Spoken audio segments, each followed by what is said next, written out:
ठीक है, आगे बात करते हैं। आप लोग ध्यान से देखो आगे, ठीक है ना। अब दोस्तों आप लोग बोल सकते हो कि हम लोग एक नए कंसेप्ट पर या नए चैप्टर पर चल रहे हो, whatever you want to call it, ठीक है ना।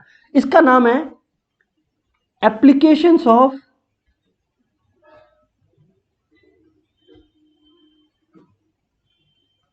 प्राइस या equilibrium, applications of price equilibrium. क्या है सर ये कंसेप्ट, क्या है इस कंसेप्ट के अंदर, पढ़ते क्या आपने लोग को, क्या नॉलेज मिलता है इस कंसेप्ट के अंदर सर, ये आप लोगों का क्वेश्चन होगा, राइट। मैं बोला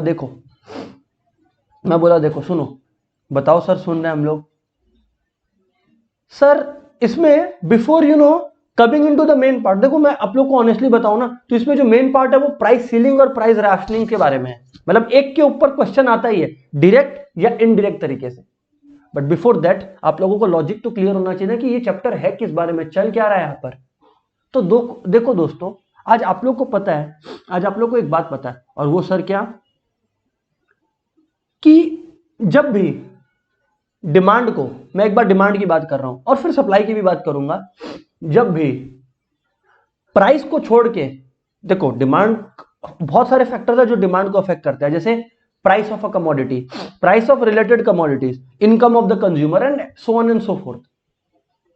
on price of the commodity को छोड़ के अगर कोई भी फैक्टर के वजह से डिमांड में बदलाव आ रहा है, so that causes what, that does not cause movement, that cause shift in the demand curve. Yes और नो, डिमांड में पढ़े हैं आप लोग, हाँ सर ये बात तो पढ़े हैं कि अगर प्राइस को छोड़ के कोई भी और फैक्टर डिमांड को अफेक्ट करता है तो डिमांड चेंज तो होगा, but that change will result in a shift of demand curve, not movement along the demand curve. Yes और नो, हाँ सर। अब आप लोग को ये बात पता है, खाली बेसिक बातें आपको याद दिला रहा हूं क्योंकि that will be used here, कि अगर इंक्रीज इन डिमांड हुआ, सीधी सी बात है, पहले आप लोग ये बातें बस रिवाइज कर लें कि अगर डिमांड इंक्रीज हुआ, अगर दोस्तों डिमांड इंक्रीज होगा तो क्या होगा। यहां पर देखो आप, अगर there is an increase in demand तो क्या होगा, मान लीजिए ये डिमांड कर्व है, मान लीजिए ये डिमांड कर्व है, अगर डिमांड इंक्रीज होता है तो आप लोग को ये ध्यान ही है कि there is a rightward shift, क्योंकि मैं क्या बोल रहा हूं, हम लोग बात अदर फैक्टर्स का कर रहे हैं, due to change in price नहीं बोल रहा मैं,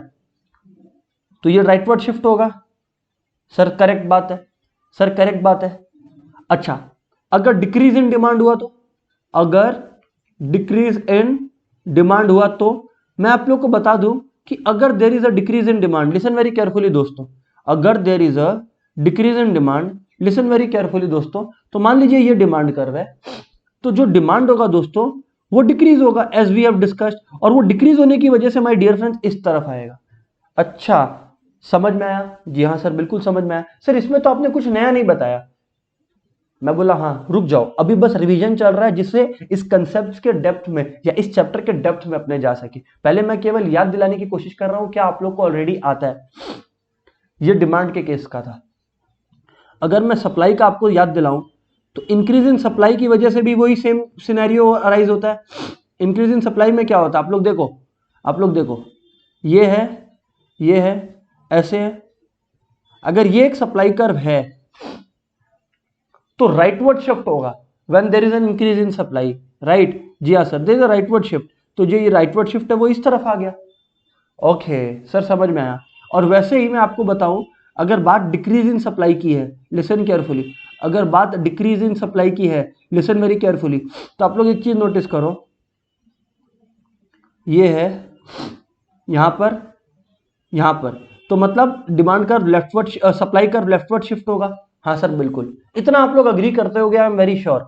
हाँ सर, हम लोग इतना अग्री करते हैं, बस बस बस बस, यही बैकग्राउंड है, यही बैकग्राउंड है जिसका जरूरत था। अब सर ये बताओ ना आप कि हम लोग को यहाँ पे क्या पढ़ना है। देखो सबसे पहले एक बात आप लोग ध्यान रखो, यहाँ पर अजम्पशन ये है, इस चैप्टर के अंदर अजम्पशन ये है कि अपने लोग को मार्केट इक्विलिब्रियम प्राइस पता है, मतलब कि जब ऐसा प्राइस अपने को पता है जहां पे डिमांड और सप्लाई ओरिजिनली एक दूसरे के बराबर है, मतलब डिमांड और सप्लाई बराबर है, तो उस लेवल पर जो प्राइस है दैट इज इक्विलिब्रियम प्राइस, बराबर। ये बात सर अपने परफेक्ट कंपटीशन में पढ़ाई है। हाँ सर पढ़ा है। अब एग्जाम में क्वेश्चंस कैसे पूछा जाएगा आपसे, कि एक बात बताओ, आपसे ऐसे क्वेश्चन पूछा जाएगा कि भाई एक बात बताओ, मान लो डिमांड डिक्रीज हो जाता है, आपको कोई फैक्टर दे देगा, लेट्स से आपको बोला कि कंज्यूमर का इनकम हैज फॉलन, सुनना ध्यान से, आपको बोल दिया कंज्यूमर का इनकम हैज फॉलन, अब आपसे पूछा एक बात बताओ, state the change in equilibrium price, तो इक्विलिब्रियम प्राइस बदलेगा क्या और किस तरह से बदलेगा इक्विलिब्रियम प्राइस और क्वांटिटी, ये भी बताओ, आपसे ये पूछेगा। आप लोग एक बार सोचो, ठीक है ना, मैं लिख कर बताऊंगा ये सारी बातें, आप लोग एक बार सोचो। कंज्यूमर का इनकम गिरा, तो कंज्यूमर का इनकम गिरा तो बदलाव किस में आएगा, सबसे पहले ये क्लैरिटी के साथ सोचिए, डिमांड के में कि सप्लाई में। यार अगर कंज्यूमर का इनकम है, बात कंज्यूमर का कर रहा है, तो जब भी बात कंज्यूमर का होता है तो अपने लोग डिमांड साइड देखते हैं ना। जब प्रोड्यूसर का बात हो, प्रोडक्शन का बात हो, तब अपने सप्लायर या सप्लाई को देखेंगे। यहां पर तो बात कंज्यूमर का है, तो मतलब सप्लाई में कोई इफेक्ट नहीं हो रहा है। अब इनकम कम हुआ है तो मतलब डिमांड कम होगा, डिमांड कम होगा मतलब there is a leftward shift of the demand curve. फिर हम लोग नया डिमांड कर्व बनाएंगे एंड देखेंगे कहां इक्वल हो रहा है, और उस हिसाब से चेंज इन इक्विलिब्रियम प्राइस पर आएंगे। अच्छा, तो ये बात है सर। आइए देखते हैं, आइए देखते हैं, समझते हैं चीजों को, है ना। सबसे पहले affect of change in demand. अच्छा, अब डिमांड क्यों चेंज हो सकता है, याद रखिएगा, कोई आपको डायरेक्टली नहीं बोलेगा कि भाई डिमांड चेंज हो रहा है, आपको फैक्टर बताएगा कि ये फैक्टर हुआ है, तो आपको सोचना है कि उसकी वजह से डिमांड इंक्रीज होगा या डिक्रीज होगा, एंड देन करस्पॉन्डिंग इफेक्ट। अच्छा, अब डिमांड क्यों चेंज हो सकता है, वो फैक्टर्स को एक बार आप चाहते हो कि मैं एनालाइज करवाऊं, वो मैं करवा सकता हूं। अलग अलग फैक्टर्स हो सकते हैं, जैसे कि price of related commodities, price of related commodities, income of consumer, consumers tests and preferences. याद आ रहा है? जी हाँ, बिल्कुल याद आ रहा है, डिमांड में पढ़ा रखा है सर आपने ये बात, consumers taste and preferences. Yes, जी हाँ सर, बिल्कुल ये बातें आपने बता रखी है। ऐसे करके और भी कई फैक्टर्स हैं जो कॉज करते हैं चेंज इन डिमांड। सर ठीक है, इसमें तो कोई हर्जा नहीं है, इसमें तो कोई हमारे को परेशानी नहीं है। मैं बोला रुको, ऐसे करके और भी चीजें हैं, और भी फैक्टर्स है, मैं सच बताऊं तो आपको। ठीक है, जी हाँ सर, ठीक है सर। अब सवाल ये है, अब आप लोग बोलोगे कि सर हमारा सवाल आपसे ये है कि अब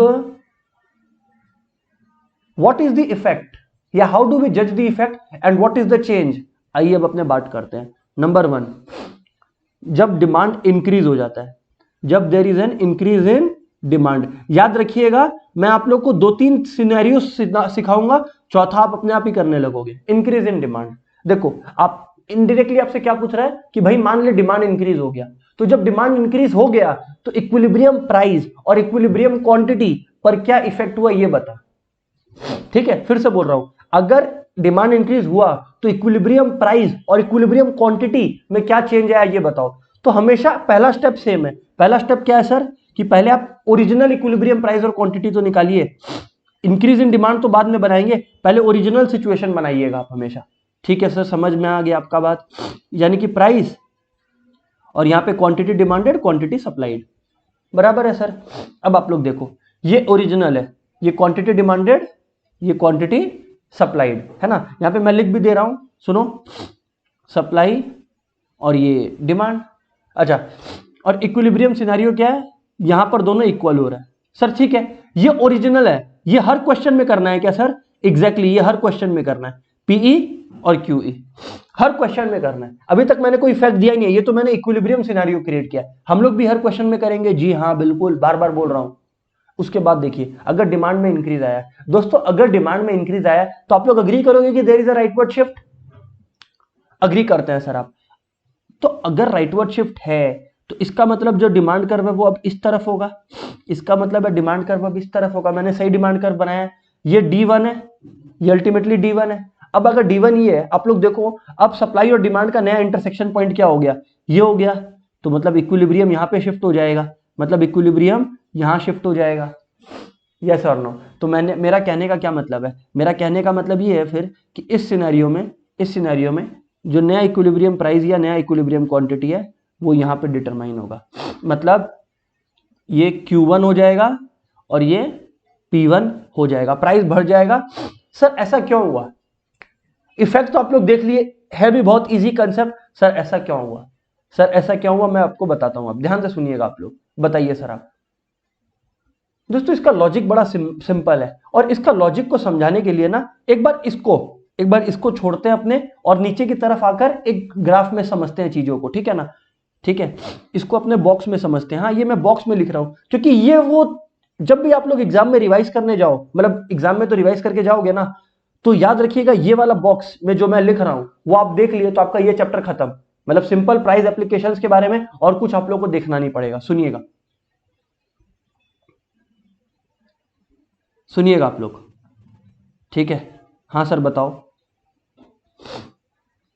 होल्ड ऑन। देखो ये डिमांड और ये सप्लाई कर्व है, ठीक है। मैं आप लोग को एक बात जो नहीं बताया था अब वो मैं बता दूं आप लोग को कि हमेशा क्या होता है ना, ये इक्विलिब्रियम कंडीशन होता है। हाँ सर ये बात तो करेक्ट है। अब आप लोग एक चीज देखो, अगर प्राइस, सुन लीजिएगा आप, अगर प्राइस इक्विलिब्रियम के ऊपर रहा तो क्या प्रॉब्लम होगा मार्केट में, आप समझो। अगर प्राइस इक्विलिब्रियम प्राइस से ऊपर रहा तो मार्केट में क्या प्रॉब्लम होगा, आप समझो।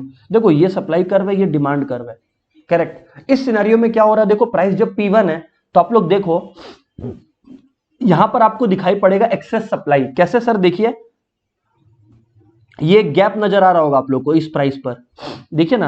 अगर आप इसको सीधा एक्सटेंड करेंगे तो एक गैप नजर आएगा। जी हाँ सर ये गैप नजर आ रहा है। इस गैप को अपने बोलते हैं एक्सेस सप्लाई।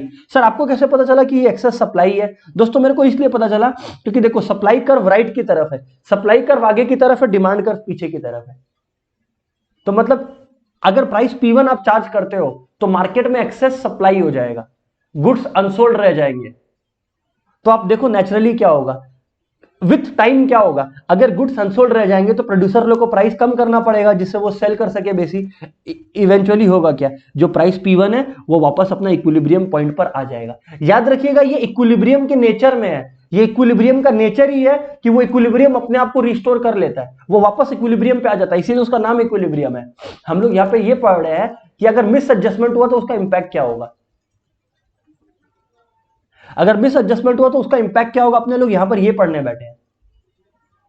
अच्छा सर बात तो सही है। सिमिलरली दोस्तों आप लोग एक चीज सोच के देखो, सिमिलरली दोस्तों आप लोग एक चीज सोच के देखो कि अगर आप नीचे में हो, मतलब अगर आप प्राइस P2 चार्ज करते हो, यानी कि ये यहां पर नीचे में, तो इस सिनेरियो में या इस प्राइस पर क्या होगा, इस क्योंकि प्राइस इतना कम है तो मार्केट में एक्सेस डिमांड एग्जिस्ट करेगा। दिख रहा है आप लोग को? हाँ सर एक्सेस डिमांड एग्जिस्ट कर रहा है, हम लोग को दिखाई भी पड़ रहा है क्लियरली, हम लोग को दिखाई भी पड़ रहा है क्लियरली सर।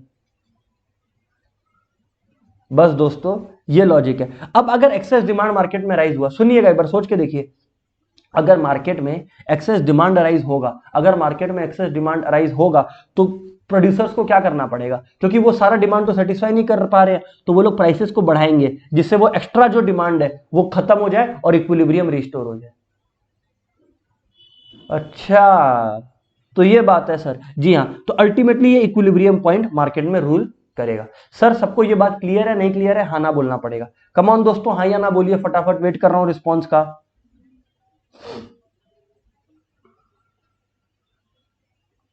फटाफट हाँ या ना बोलिए दोस्तों, वेट कर रहा हूं रिस्पॉन्स का। Yes sir.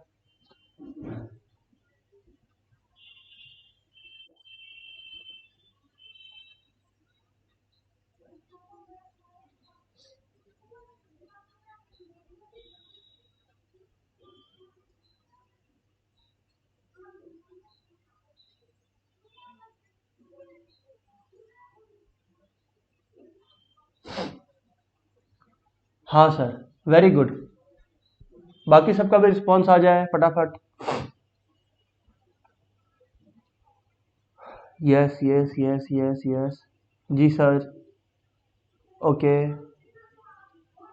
Yes sir. हाँ अब अपने लोग ऊपर में आ रहे हैं। यस, ये तो बस मैंने आप लोग को बेसिक कंसेप्ट समझाने की कोशिश की। आई होप आप लोगों को क्लियर है। अब मैं वापस वो वाला सिनेरियो में आऊं, अब मैं वो वापस ऊपर वाले सिनेरियो में आऊं। हाँ सर चलिए देखिए, अब आप लोग ये जो मैं इंक्रीज इन डिमांड आप लोग को डेमोन्स्ट्रेट कर रहा था अब आप लोग को बेहतर समझ में आएगा। तो दोस्तों आप लोग सोचिए कि अगर मार्केट में डिमांड बढ़ा, अगर मार्केट में डिमांड बढ़ा तो आप लोग अग्री करोगे, अगर आप लोग अग्री करोगे कि अगर मार्केट में डिमांड बढ़ा, ये था सिनेरियो पहले, है ना, पीई पे। अब जब मार्केट में डिमांड बढ़ा तो वो एक एक्सेस डिमांड वाला सर्कमस्टेंस अराइज हुआ। और जब मार्केट में, सुनिएगा, एक्सेस डिमांड अराइज होता है, लिसन वेरी केयरफुली, नीचे में आप लोगों ने पढ़ा कि जब भी मार्केट में एक्सेस डिमांड अराइज होता है तो प्राइसेस क्या होता है, राइज होता है। यहां पर भी वही हुआ। यहां पर क्या अलग हुआ, यहां पर भी तो वही हुआ, यहां पर क्या अलग हुआ? ओ तो इसका मतलब समझ में आया, इसका मतलब due to rise in demand there is excess demand. हमेशा ये लिखना मत भूलिएगा कि कौन सा सिचुएशन है, एक्सेस डिमांड या एक्सेस सप्लाई। तो there is excess demand leading to rise in prices, जिसकी वजह से प्राइजेस बढ़ रहे हैं। अच्छा एक बात ये, और अब आप लोग को भी पता है कि अगर प्राइसेस बढ़ा है और डिमांड बढ़ा है तो सप्लाई पूरा का पूरा डिमांड, सप्लाई इतना नहीं बढ़ सकता कि पूरा का पूरा डिमांड सेटिस्फाई कर दे, बट सप्लाई भी तो कुछ हद तक बढ़ ही सकता है ना, इकोनॉमी में कुछ पोटेंशियल तो अभी भी है। तो आप बोल सकते हो quantity will rise by small amount, ये इंपॉर्टेंट चीज है। फिर आप लोग एक्सप्लेन करोगे, देखो आंसर लिखने का ना इकोनॉमिक्स में तरीका है, ग्राफ बना दिए, मेन बात बता दिए, उसके बाद अब आप क्या लिखोगे, सीधी सी बात है, मैं यहां पर नीचे में आपको लिख के दिखाता हूं कि आप पहले बोलोगे ओरिजिनल सिचुएशन कि D and S used to intersect at E, मतलब पहले का situation. So PE was equilibrium price, मतलब पीई इक्विलिब्रियम प्राइस होता था, right, and QE equilibrium quantity. पूरा कहानी एक्सप्लेन करिए आप। Due to increase in demand, अब इंक्रीज इन डिमांड बहुत मल्टीपल बहुत रीजन से हो सकता है, तो due to increase in demand, due to increase in demand ऐसा हो सकता है कि सब्स्टिट्यूट गुड्स का प्राइस अब बढ़ाओ, ऐसा हो सकता है कंज्यूमर का इनकम बढ़ाओ, ऐसे करके कितनी सारी चीजें हो सकती है ना। तो due to increase in demand, ठीक है, due to increase in demand the prices rise and demand curve shifts to the right, and demand curve shifts to the right, जो कि आप लोगों ने देखा। फिर आप बताओ new equilibrium point, new equilibrium point is E1 and बस new equilibrium price is P1 and quantity is Q1, बस ये चीज एक्सप्लेन कर दो तो पूरा का पूरा आंसर कंप्लीट हो गया ना। आपने ग्राफ डिस्क्राइब कर दिया, एक्सेस डिमांड का सिचुएशन की वजह से प्राइस राइज हुआ है, आपने ये बात बता दिया शुरुआत में, तो ये आपका आंसर को पूरा का पूरा कंप्लीट कर दिया। अच्छा अब मैं आप लोगों को बता देता हूं कि ये क्वेश्चन एग्जाम में डायरेक्ट नहीं आएगा। ये क्वेश्चन कैसे आएगा, मैं आपको एक डेमोन्स्ट्रेशन दे देता हूं। क्वेश्चन एग्जाम में ऐसा आएगा ये वाला कि there is a rise in income of the consumer, income of the consumer, state the impact on equilibrium price and quantity, ऐसे करके अब आपसे क्वेश्चन पूछेगा। तो आपको सारी बातें बतानी पड़ेंगी कि सबसे पहले तो भाई देखो ऐसा है कि इनकम बढ़ा है तो there is a rise in demand या increase in demand, increase in demand की वजह से there is a rightward shift और डिमांड बढ़ा है तो due to excess demand the prices will rise, obviously quantity will rise to a certain extent, this is the old equilibrium price and quantity and this is the new equilibrium price and quantity. जैसा कि मैंने ऊपर में आप लोग को answer पूरा का पूरा लिख कर डेमोन्स्ट्रेट किया है। सर बात तो सही है, सर आप बात तो सही बोल रहे हो आप, तो ये कंसेप्ट है दोस्तों,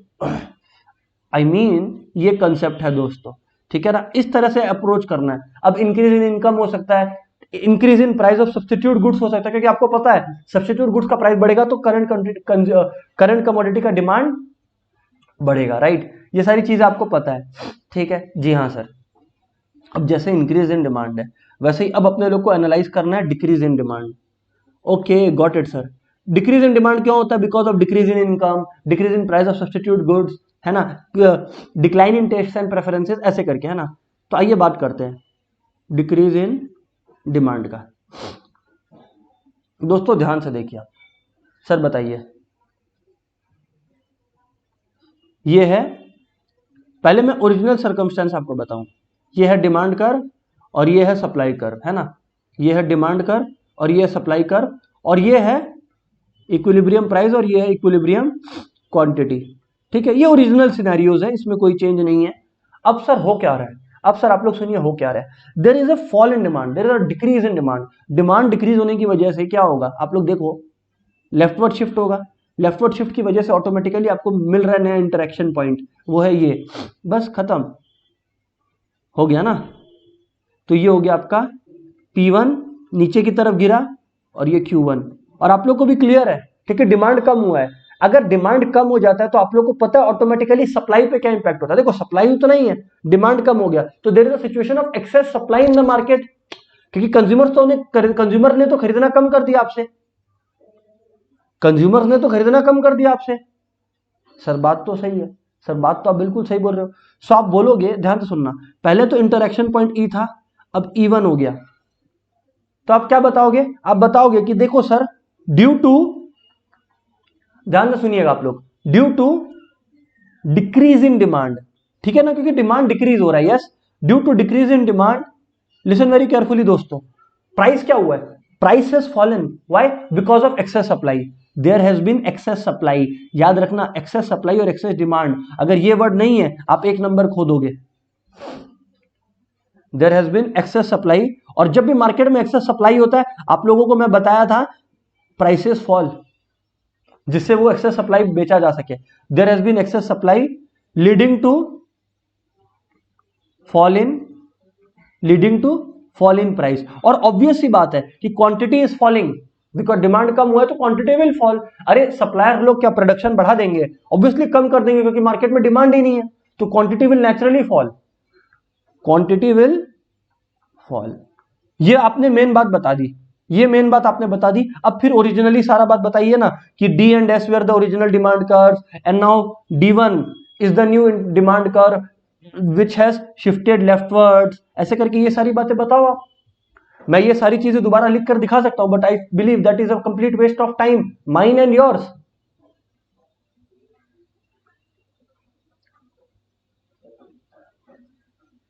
सर बात तो ठीक कहते हो आप, सर बात तो ठीक कहते हो आप, बस एक बार याद रखिएगा, एक बात याद रखिएगा कि अगर आपका डिमांड और सप्लाई वाला चैप्टर अच्छा से नहीं पढ़ा हुआ है तो यहां पर भी आपको प्रॉब्लम होगा। सर कैसे?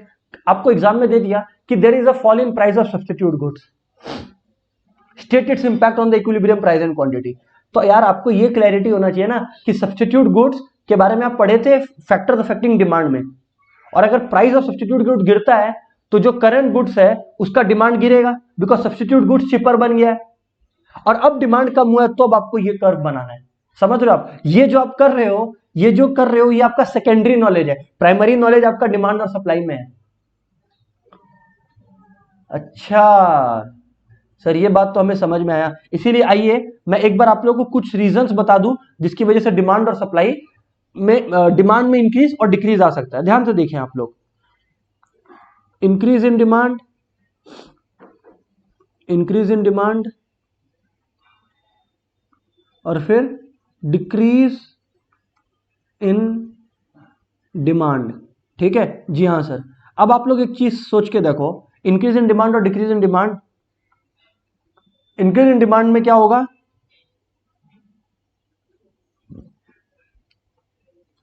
क्यों होगा, मतलब ये अपने लोग डिस्कस कर रहे हैं, इनकम बढ़ना, सारा तो नहीं करवाया जा सकता लेकिन कुछ मैं बता सकता हूं, इनकम घटना। इसमें क्या होता है?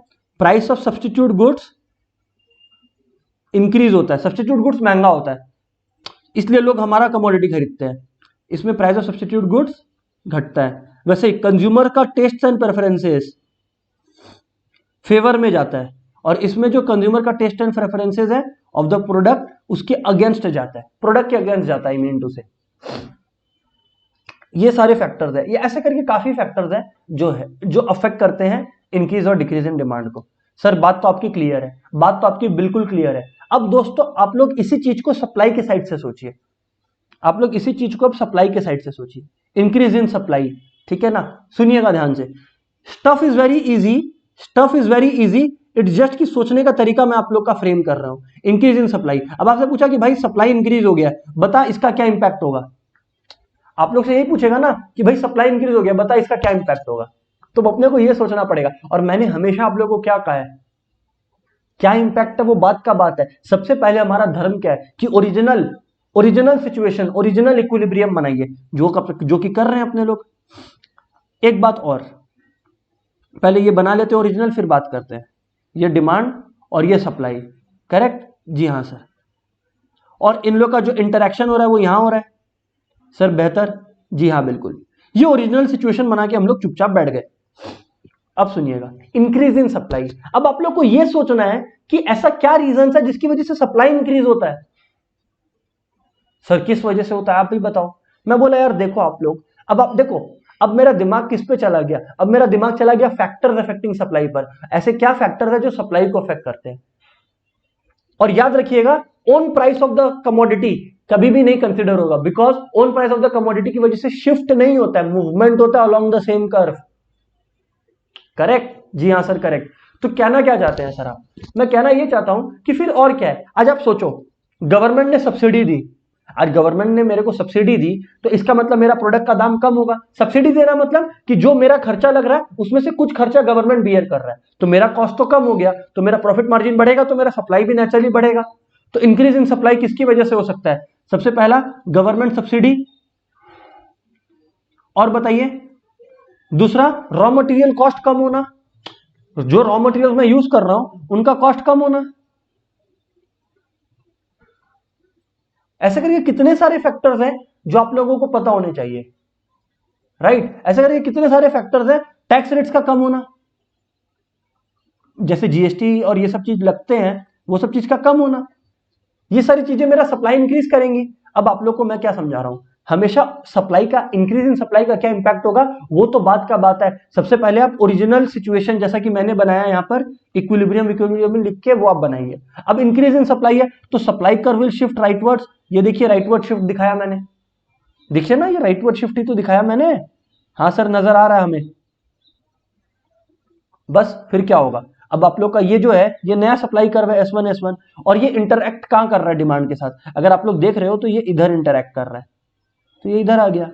ओह, अब आप लोग यहां पर एक यूनिक चीज देखोगे, यहां पर आप लोग एक यूनिक चीज देखोगे, और वो यूनिक चीज क्या है कि क्वांटिटी तो बढ़ गया लेकिन प्राइस कम हो गया। आप लोग बोलोगे oh my God it is so surprising, it's not. आप लोग बोल रहे हो it is so surprising but it is not. अरे क्योंकि आप लोग को क्वेश्चन में बोला है कि भाई सप्लाई इंक्रीज हो रहा है, डिमांड सेम है। अरे तो जब सप्लाई इंक्रीज हो रहा है मतलब क्वांटिटी इंक्रीज हो रहा है, तो ये बात तो तय है कि क्वांटिटी इंक्रीज होगा। वही हुआ यहाँ पे QE से Q1 पे गया, उसके बारे में कुछ सरप्राइजिंग ही नहीं है। अब आप लोग सोचो, डिमांड उतना ही है, सप्लाई बढ़ गया, तो scenario of excess supply create हुआ कि नहीं हुआ? समझ आ रहा है कि नहीं आ रहा है? एक्सेस सप्लाई कब क्रिएट होगा सोच के देखो, क्या तो जब डिमांड सेम रहा और सप्लाई इंक्रीज कर दे तो एक्सेस सप्लाई होगा, या फिर जैसा हम लोगों ने पहले किया है कि सप्लाई सेम रहा डिमांड कम हो गया तो ऑटोमेटिकली एक्सेस सप्लाई क्रिएट हो गया। यहां पर इंक्रीज इन सप्लाई है तो ऑब्वियसली एक्सेस सप्लाई होगा, और जब भी एक्सेस सप्लाई होता है in order to sell that excess supply prices क्या होता है? रिड्यूस। इस वजह से यहां पे प्राइसेस फॉल हुआ है। ओ माय गॉड सर ये तो बहुत ही बेहतरीन है, इंटरेस्टिंग है। जी हाँ बिल्कुल। तो आप लिखोगे ड्यू टू इंक्रीज इन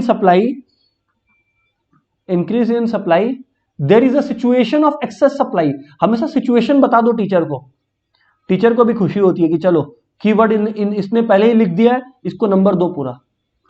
इसका मतलब ये नहीं कि आप लोग छोड़ दोगे बाकी लिखना है। There is excess supply, this results in rise in quantity and fall in price. Price क्यों गिरता है? बिकॉज एक्सेस सप्लाई है, तो एक्सेस सप्लाई को बेचना है, और वो एक्सेस सप्लाई को बेचने के लिए प्राइसेस रिड्यूस करना पड़ेगा, राइट। ओके, अब आप फिर ओरिजिनल सिचुएशन डिस्क्राइब करो कि initially D and S intersect at E giving P1 and E1, यानी कि sorry Q1, actually PE and QE, क्योंकि मैंने PE और QE लिखा है ना। हाँ sir, giving PE and QE as equilibrium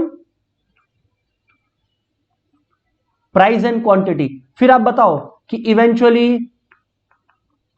eventually supply rises leading to rightward shift and then फिर क्या क्या हुआ वो बस अब बता दो जो मैंने ऊपर लिखा। समझ आया आप लोगों को? सर इस तरह से आंसर्स फ्रेम होते हैं, मैं आपको बता दूं, ठीक है ना। हाँ सर, ये इंक्रीज इन सप्लाई वाला सिनेरियो था। एक बार के लिए टू एंड द क्लास मैं आप लोग को डिक्रीज इन सप्लाई भी बता दूं, जिससे एक पार्ट खत्म हो जाएगा। ये चैप्टर खत्म नहीं होगा, चैप्टर से रिलेटेड कुछ क्वेश्चंस इंपॉर्टेंट वो सब भी अपने प्रैक्टिस करेंगे, प्राइस सीलिंग और प्राइस रैशनिंग भी समझेंगे नेक्स्ट क्लास में, बट पहले एक बार सप्लाई वाला एस्पेक्ट भी अपने लोग समझ लेते हैं ना। Number 4, decrease in supply. तो दोस्तों अगर मैं आपको बताऊं डिक्रीज इन सप्लाई के बारे में, तो केवल इतना जानने लायक है कि यहां पर देखो ये है, यहां पर ये है सर, बिल्कुल है। अब आप लोग देखो यहां पे ये प्राइस हो गया, क्वांटिटी हो गया। हमेशा ओरिजिनल सिचुएशन को पहले हिट करिए आप, ओरिजिनल, ओरिजिनल, करेक्ट, जी हाँ सर। ये सप्लाई। अब आप लोग तो बोर होने लग गए होंगे कि सर ये सब चीज तो अब हम लोग को ऐसा लग रहा है बाएं हाथ का खेल है हमारे, तो बस ठीक है लिख देना एग्जाम में बाएं हाथ से, क्या फर्क पड़ता है। सुनो अभी आप लोग, ये हो गया इक्विलिब्रियम पॉइंट। अब दोस्तों हुआ क्या, there is a decrease in supply. अरे अगर सप्लाई डिक्रीज हुआ है दोस्तों, अगर सप्लाई डिक्रीज हुआ है दोस्तों, तो there is a leftward shift, there is a leftward shift, yes और नो। हाँ सर बात तो सही कहते हो आप कि सप्लाई अगर डिक्रीज हुआ तो there is a leftward. Supply decrease क्यों हुआ, क्या पता गवर्नमेंट का टैक्सेस बढ़ गया हो, गवर्नमेंट जो सब्सिडी दे रहा था वो कम हो गया हो, रॉ मटेरियल का प्राइसेस, वेजेस, ये सब बढ़ गया हो लेबर का। तो जो भी है ऐसा बहुत सारा रीजन है जिसकी वजह से सप्लाई कम हो सकता है, एंड एज अ रिजल्ट अपने लोग का जो शिफ्ट है वो लेफ्टवर्ड आप लोगों को नजर आना चाहिए। हाँ सर नजर आ रहा है, ठीक है ना। आप लोग एक चीज देखो, जब शिफ्ट हुआ लेफ्टवर्ड तो नया इंटरेक्शन कहां हो रहा है, डिमांड और सप्लाई का, यहां हो रहा है। और कोई इसमें वैसी बात है ही नहीं कि सर कुछ सरप्राइजिंग लग रहा है, ऑब्वियसली नहीं। देखो क्योंकि सप्लाई कम हो रहा है, तो सप्लाई कम हो रहा है तो क्वांटिटी कम हो रहा है, राइट। और सप्लाई कम हो रहा है तो सिचुएशन क्या चीज का राइज कर रहा है, एक्सेस डिमांड का। क्योंकि देखो डिमांड सेम है, सप्लाई पहले डिमांड और सप्लाई सेम था, अब ये डिमांड है और ये सप्लाई है। अब अगर सप्लाई कम हो गया तो ऑटोमेटिकली मार्केट में क्या राइज हो गया, मार्केट में अब ऑटोमेटिकली एक्सेस डिमांड राइज हो गया। एक्सेस डिमांड को काउंटर कैसे करते हैं, प्राइसेस बढ़ा के, इस वजह से प्राइसेस इंक्रीज हुआ।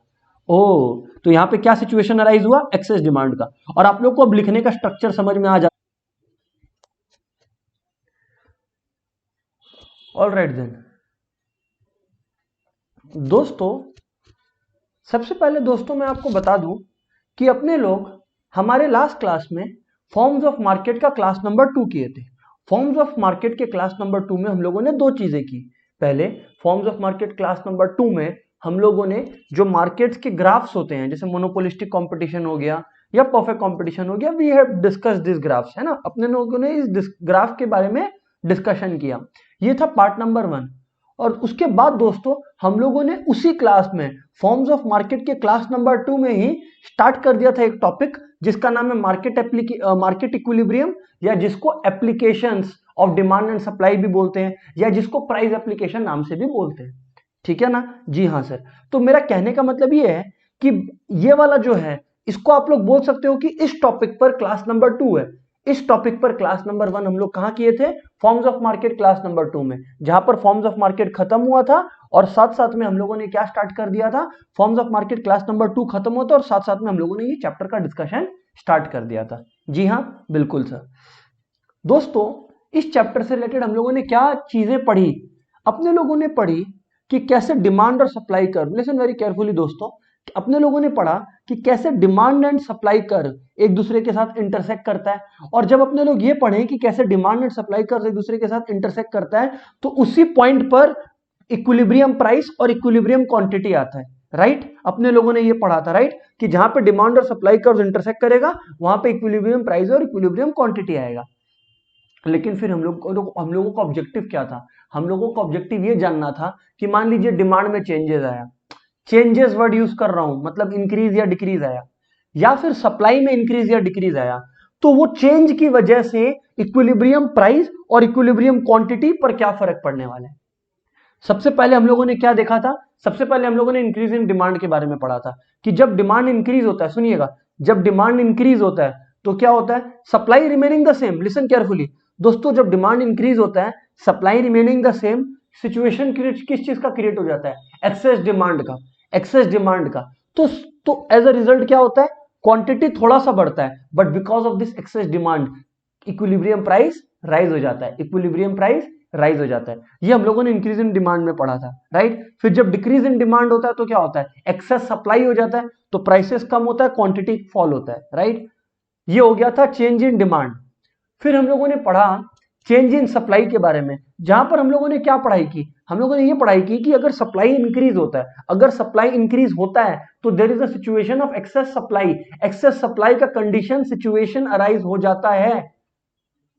सर ये बात तो आप सही कहते हो, एक्सेस सप्लाई वाला सिचुएशन अराइज हो जाता है। अब जब एक्सेस सप्लाई वाला सिचुएशन अराइज होता है तो आप लोगों को क्या पता है, क्वांटिटी थोड़ा सा बढ़ेगा क्योंकि सप्लाई बेसी है, लेकिन लेकिन लेकिन एक इंपॉर्टेंट लेकिन है कि प्राइसेस जो है, because there is excess supply, prices have to fall, correct. और वैसे ही जब रिड्यूस सप्लाई है तो रिड्यूस सप्लाई है तो क्वांटिटी तो फॉल हो ही रहा है, वो तो मतलब ऑब्वियस सा बात है डिक्रीज इन सप्लाई में। लेकिन सप्लाई डिक्रीज होने का मतलब डिमांड एक्सेस होना, क्योंकि सप्लाई कम हो गया, डिमांड तो उतना ही है, तो एक्सेस डिमांड क्रिएट हो गया, as a result of which prices rise. ये चार कंडीशंस, ये चार कंसेप्ट दोस्तों हम लोगों ने लास्ट डे पढ़ा था। आप लोग सबको क्लियर है कि नहीं? हाँ या ना बोलना पड़ेगा।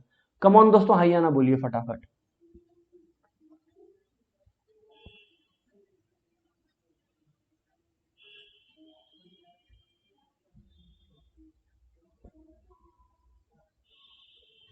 जी सर, हाँ sir, very good. What about others? Yes sir,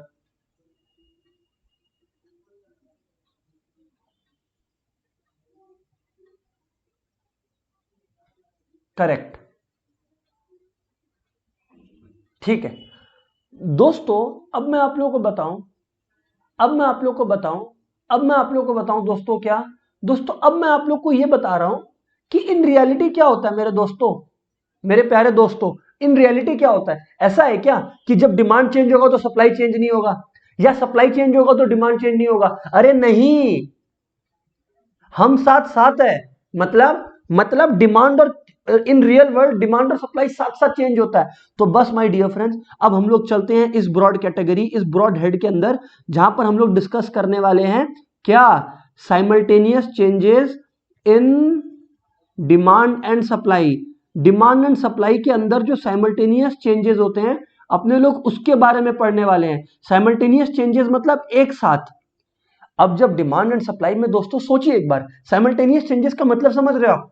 पहले हम लोग अभी जो चार केसेस मैंने आपको एक्सप्लेन किया उसमें क्या हो रहा था कि अगर डिमांड इंक्रीज हो रहा है या डिमांड डिक्रीज हो रहा है तो सप्लाई वहीं का वहीं है।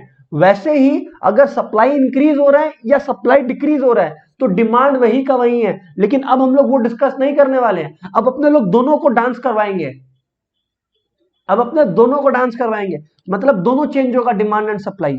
तो अब यार अगर ऐसा डांस है तो ऐसा कितना तरीका का डांस हो सकता है? ब्रॉडली स्पीकिंग ऐसा 3 तरीका का डांस हो सकता है। सर क्या, जरा बताइए। पहला, increase in demand and supply, मतलब दोनों डिमांड और दोनों सप्लाई, मतलब सप्लाई और डिमांड दोनों इंक्रीज हो रहा है, increase in demand and supply, पहली बात, पहली बात, ठीक है। दूसरा ये हो सकता है decrease in demand and supply, मतलब डिमांड भी कम हो रहा है, सप्लाई भी कम हो रहा है। और एक तीसरी बात, तीसरी बात, उल्टा चेंज, मतलब समझ रहे हो, मतलब डिमांड बढ़ रहा है, सप्लाई घट रहा है, और डिमांड घट रहा है, सप्लाई बढ़ रहा है। अब आप लोग बोलोगे कि यार इतनी सारी कैटेगरीज है सर, तो ये काफी टफ होगा। नहीं, शुरुआती 2 या 3 डिस्कशन में हो सकता है आप लोग अनकंफर्टेबल फील करें, फिर मैं बता रहा हूं आपको, मैं खाली ये केस कवर करवाऊंगा, सुनिएगा, आप लोग का ये और ये ऑटोमेटिकली कवर हो जाएगा। मैं डेमोन्स्ट्रेशन दोनों से दूंगा, ऐसा नहीं है, लेकिन कहने का मतलब है कि फिर बाकी सारा केसेस आप लोग यहाँ पे ऑटोमेटिकली खुद बना लोगे। इसका मेन चीज है आप लोगों को अंडरस्टैंडिंग क्लियर होना चाहिए कंसेप्ट का कि सर कैसे कर रहे हैं, ठीक है ना। अच्छा, अब ये देखिए आप लोग, increase in demand and supply के अंदर भी मैं आपको बता दूं कि इसके अंदर भी फर्दर सब डिविजन हो सकते हैं। सर और क्या सब डिविजन हो सकता है? अरे भाई आपने अभी ये पढ़ाई की कि डिमांड एंड सप्लाई दोनों इंक्रीज होगा, बट ऐसा हो सकता है ना कि परसेंटेज चेंज इन डिमांड, जो चेंज इन डिमांड है वो चेंज इन सप्लाई से ग्रेटर हो, मतलब इंक्रीज इन डिमांड है, मतलब दोनों में इंक्रीज है, but increase in demand is greater than increase in supply. ऐसा हो सकता है increase in demand is less than increase in supply, और ऐसा भी तो हो सकता है कि increase in demand is equals to increase in supply. ओ सर, वैसे ही इधर पे भी हो सकता है, वैसे ही इधर पे हो सकता है। आप लोग सोच रहे हो कितना केसेस पॉसिबल है? आप लोग को लगेगा यार इतना कुछ पढ़ना पड़ेगा, नहीं, आज की क्लास में आप सब सीख जाओगे।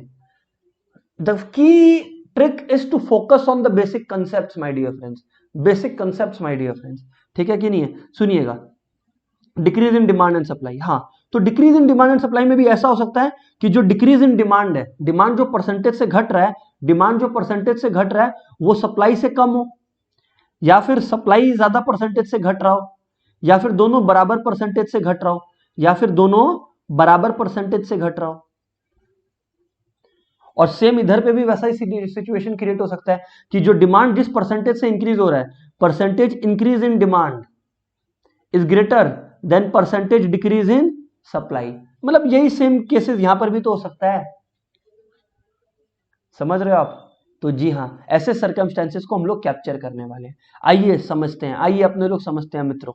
आइए दोस्तों, टॉपिक है, सबसे पहले मैंने लिखा साइमल्टेनियस इंक्रीज इन बोथ, मतलब increase in demand and supply, ठीक है ना। और जहां पे मैंने कौन सा केस कवर किया, when they change by same percent, when they change by या when they increase by same percentage, increase by same percentage.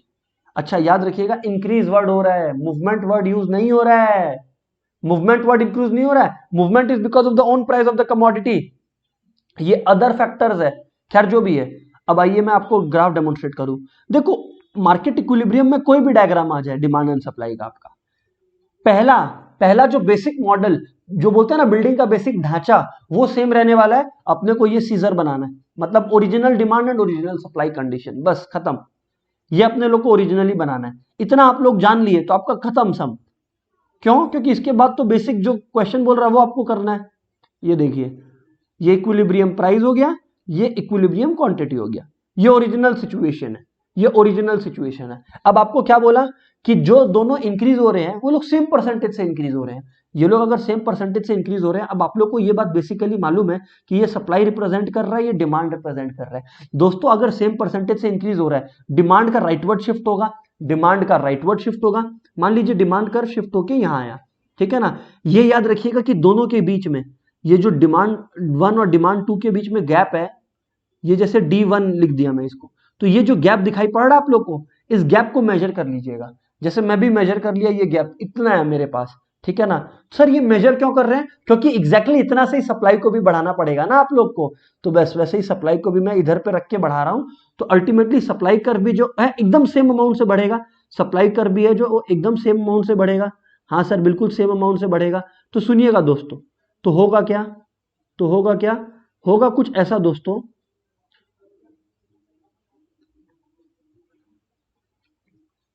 ठीक है, होगा कुछ ऐसा दोस्तों कि ये देखिए, ये S1 आ गया, ये S1 आ गया। अब मजे की बात है कि अब डिमांड और सप्लाई, रेड वाला देखिए, रेड वाला इंटरसेक्शन कहां हो रहा है, यहां पे हो रहा है। तो ये नया इक्विलिब्रियम पॉइंट है। लेकिन मजे की बात आप एक देखोगे, सर वो क्या, अगर मैं एक्सटेंड करूं, अगर मैं एक्सटेंड करूं तो आप लोग पाओगे कि price has remained the same, the quantity has increased. ओ, और देखो क्वांटिटी बढ़ा है, ये कोई सरप्राइज है ही नहीं आप लोग के लिए, है क्या सरप्राइज? अरे अगर डिमांड भी बढ़ रहा है, सुनिए, अगर डिमांड भी बढ़ रहा है, सप्लाई भी बढ़ रहा है, तो ये बात तो तय है कि इक्विलिब्रियम क्वांटिटी बढ़ेगा जब दोनों क्वांटिटीज बढ़ रही है। बट देखिए मजे की बात, क्योंकि दोनों सेम परसेंटेज से बढ़ रहा है, इस वजह से प्राइस में कोई बदलाव नहीं आया। क्योंकि याद रखना, मैं बता दूं सबसे क्रूशियल और सबसे इंपॉर्टेंट बात, कि प्राइस में बदलाव तभी आता है जब इकोनॉमी के अंदर एक्सेस डिमांड या एक्सेस सप्लाई का सिनेरियो पैदा हो। अगर एक्सेस डिमांड होगा, तो प्राइसेस राइज होंगे, एक्सेस सप्लाई होगा तो प्राइसेस, जी हाँ बिल्कुल, फॉल होंगे। लेकिन यहां पर ना एक्सेस डिमांड है ना एक्सेस सप्लाई है, दोनों सेम से बढ़ गए, तो बस बात खत्म। 10 बच्चे थे 10 चॉकलेट खाते थे, अब 15 बच्चे हैं 15 चॉकलेट है, तो प्रॉब्लम क्या है? ओ सर पता है, तो सर इसको लिखना कैसे है आंसर को? हमेशा की तरह मैं एक मॉडल आपको लिख के दिखा दे रहा हूं कि आप लोग लिखिएगा, initially D and S intersect at E, मतलब डिमांड और सप्लाई इंटरसेक्ट कर रहे हैं at E, giving PE and QE as equilibrium price and quantity. समझ आ रहा है नहीं आ रहा है? सर बिल्कुल आपकी बात समझ में आ रही है। इक्विलिब्रियम प्राइस एंड क्वांटिटी, लिखा ये बात मैंने? हाँ सर लिखा हमने ये बात। उसके बाद अपने को क्या करना है दोस्तों, फिर अपने लोग उसके बाद नेक्स्ट पैराग्राफ में लिखेंगे कि when they change by same percentage, when they increase by same percent, they shift right, they shift right, मैं आपको आंसर लिखने का कला भी बता रहा हूं, है ना। They shift right to D1 and S1 respectively, लिखा। अब आप अल्टीमेटली लिख दीजिए क्या कंक्लूजन हुआ। देखिए यहां पर एक्सेस डिमांड और एक्सेस सप्लाई तो हुआ नहीं, तो आप बस लिखोगे as a result equilibrium quantity rises and equilibrium price remains the same. कहने का मतलब है आपने ग्राफ के बारे में सारी चीजें वो बता दी जो टीचर ढूंढ रहा है, बस खत्म बात, खत्म हो गया ये आंसर। ओ सर बात समझ में आया, इजी था दोस्तों, इजी था, यस और नो बोलना पड़ेगा, इजी था कि नहीं था? यस सर इजी था बोलना पड़ेगा सबको, बोलो बोलो बोलो फटाफट, फिर मैं आगे एक्सप्लेन करूं आप लोगों को। बताओ दोस्तों फटाफट।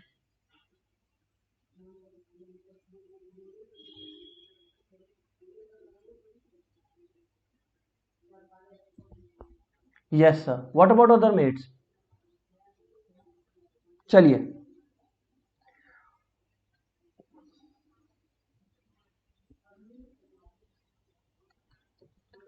दूसरा केस, अब आइए दोस्तों दूसरा केस के बारे में अपने लोग पढ़ाई करें, है ना। जी सर, अब दोस्तों अपने लोग बोलेंगे कि व्हेन, अब अपने लोग क्या पढ़ेंगे दोस्तों, अब अपने लोग इस बारे में पढ़ेंगे कि जब सप्लाई जो है, जब सप्लाई जो है वो फास्टर रेट से इंक्रीज करता है। क्या? जो सप्लाई है वो फास्टर रेट से इंक्रीज करता है। समझ आया दोस्तों? जी हाँ सर समझ में आया। तो व्हेन इंक्रीज दोनों हो रहा है, इंक्रीज दोनों हो रहा है my dear friends, my dear friends मैं आपको बता दूं इंक्रीज दोनों हो रहा है, बट अब सप्लाई जो है वो ज्यादा तेजी से बढ़ रहा है। तो when supply increases at a faster rate than demand, सुनिएगा इसके बाद मैं आपको बता दूं, ये डिस्कशन जब खत्म हो जाएगा दो इंपॉर्टेंट क्वेश्चंस मैं आपको सिखाऊंगा, एक प्राइस सीलिंग और एक प्राइस फ्लोर। इनमें से एक क्वेश्चन 5 नंबर का पक्का समझ लीजिए आप, जी हाँ 5 नंबर का पक्का आता है, लेकिन उसके लिए अपने को यह समझना जरूरी है, ठीक है ना। आइए, when supply increases at a greater rate than demand, ठीक है ना, सीधी सी बात है, इंक्रीज दोनों हो रहा है तो राइटवर्ड शिफ्ट तो दोनों का होगा, बट सिनेरियोस को प्रेजेंट करना अपने को आना चाहिए। आज आप लोग देखो, हमेशा की तरह मैंने आप लोगों को क्या कहा, ये आप लोग अपने प्रोग्राम में फिट कर लीजिए कि सर ऐसा आएगा तो सबसे पहले तो प्राइस और ये जो कैची है, मतलब ओरिजिनल डिमांड और ओरिजिनल सप्लाई है वो हम लोग बनाएंगे, उसके बाद ही हम लोग और कोई बात करेंगे। मैं बोला वेरी वेरी गुड, मैं बोला वेरी वेरी गुड। तो दोस्तों देखो ये है डिमांड और ये है सप्लाई, बराबर। जी हाँ सर, अब आप लोग देखो ये आपका ओरिजिनल कंडीशन है, ये आपका ओरिजिनल कंडीशन है, जी हाँ सर है ओरिजिनल कंडीशन। ये हो गया इक्विलिब्रियम पॉइंट, ये हो गया प्राइस और ये हो गया क्वांटिटी। अब सर ये लोग क्या बोल रहे हैं, when supply increases at a greater pace, तो यार अगर सप्लाई इंक्रीज कर रहा है एट अ ग्रेटर पेस तो ज्यादा शिफ्ट करिए ना सप्लाई को। ये देखिए सप्लाई S1 पे शिफ्ट हो गया और डिमांड, देखो डिमांड भी इंक्रीज होगा but at a lesser pace increase होगा, तो डिमांड को भी इंक्रीज करिए बट कम से इंक्रीज कीजिए। देखिए कम से इंक्रीज किया, दोनों डिमांड कर्व्स के बीच का गैप देखिए और दोनों सप्लाई कर्व्स के बीच का गैप देखिए। हाँ सर क्लियरली नजर आ रहा है, ये देखिए ना, ये गैप कितना ज्यादा है कंपेयर टू ये गैप। सर बात तो सही है, बात तो बेहतर है, बस है राइटवर्ड शिफ्ट दोनों के अंदर, दोनों के दरमियान आप देखो राइटवर्ड शिफ्ट है, करेक्ट। अब इसका इंटरसेक्शन कहां हो रहा है, D1 और S1 का, अगर आप लोग कायदे से देखो तो वो यहां हो रहा है। पहले तो एक बात बताओ, शॉकिंग क्या नहीं है? शॉकिंग ये नहीं है कि क्वांटिटी बढ़ेगा, अरे अगर डिमांड भी बढ़ रहा है सप्लाई भी बढ़ रहा है तो ये बात का शॉक क्यों लग रहा है आपको कि क्वांटिटी क्यों बढ़ रहा है? अरे डिमांड और सप्लाई दोनों बढ़ रहा है तो naturally quantity, equilibrium quantity will rise sir. लेकिन लेकिन लेकिन लेकिन लेकिन लेकिन लेकिन लेकिन लेकिन मजे की बात है कि इक्विलिब्रियम प्राइस फॉल हो जाएगा। इसका भी शौक आप लोग को नहीं लगना चाहिए, पता है क्यों? क्योंकि आप लोग में से मैक्सिमम लोग समझ चुके हैं कि अगर सप्लाई ज्यादा तेजी से बढ़ रहा है कंपेयर टू डिमांड तो एक्सेस सप्लाई डोमिनेट करेगा मार्केट में, और जब भी प्राइस से जब भी सप्लाई एक्सेस होता है, जब भी मार्केट में सप्लाई एक्सेस होता है प्राइसेस हैव टू फॉल, इस वजह से प्राइस गिरा। सर यार ये तो बहुत ही ईजी है, मैं बोला हाँ, बस अपने को प्रेजेंट रहना है, अपना प्रेजेंस ऑफ माइंड नहीं जाना चाहिए, है ना। तो बस सेम चीज, सेम चीज, मैं पहला पैराग्राफ तो आप लोग को लिख के नहीं बता रहा, अगेन मैं दूसरा पैराग्राफ भी आपको लिख कर नहीं बता रहा, तीसरे पैराग्राफ में आप लिख सकते हो कि there is a situation of, पहला दो पैराग्राफ सेम कि ओरिजिनल डिमांड और सप्लाई कंडीशंस क्या है, उसके बाद बस यही, there is a situation of excess supply as supply increases at a faster rate, as supply increases at a faster rate leading to fall in price levels या equilibrium price, whatever you want to call it. ये last paragraph आपका होना चाहिए। याद रखिएगा access supply और excess demand word अगर है तो आप लिखो, मतलब जैसे प्रीवियस क्वेश्चन में नहीं था एक्सेस सप्लाई एक्सेस डिमांड तो मैं नहीं लिख पाया, ठीक है ना, बट यहां पर लिखना कंपलसरी है सर, कोई ऑप्शन नहीं है आपके पास कि आप लिख भी सकते हो नहीं भी लिख सकते हो, नहीं ऐसा कोई ऑप्शन ही नहीं है आपके पास।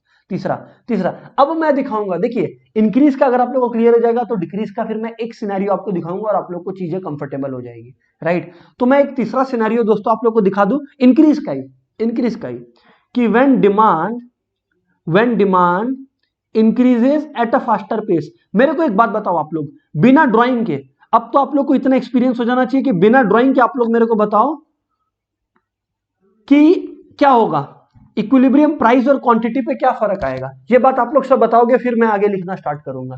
मैं बोल रहा हूं कि जब डिमांड भी इंक्रीज हो रहा है सप्लाई भी इंक्रीज हो रहा है बट डिमांड फास्टर पेस पे इंक्रीज हो रहा है तो इक्विलिब्रियम प्राइस का क्या होगा और इक्विलिब्रियम क्वांटिटी का क्या होगा, ये बात आप लोग बताओगे। अब वो भी बिना डायग्राम बनाए, बताओ डायग्राम बना के तो मिल ही जाएगा, बिना डायग्राम के भी आप लोग बता पाओगे, बताओ।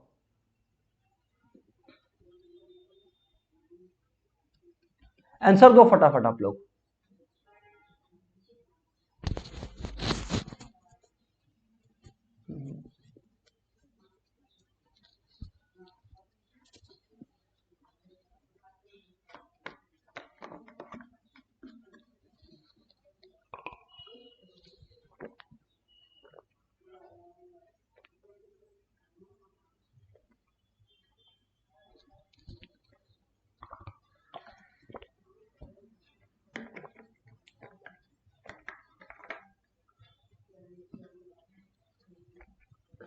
बताएं आप लोग। हाँ वेरी गुड, अब आंसर्स आना स्टार्ट हुए। Absolutely correct, absolutely correct.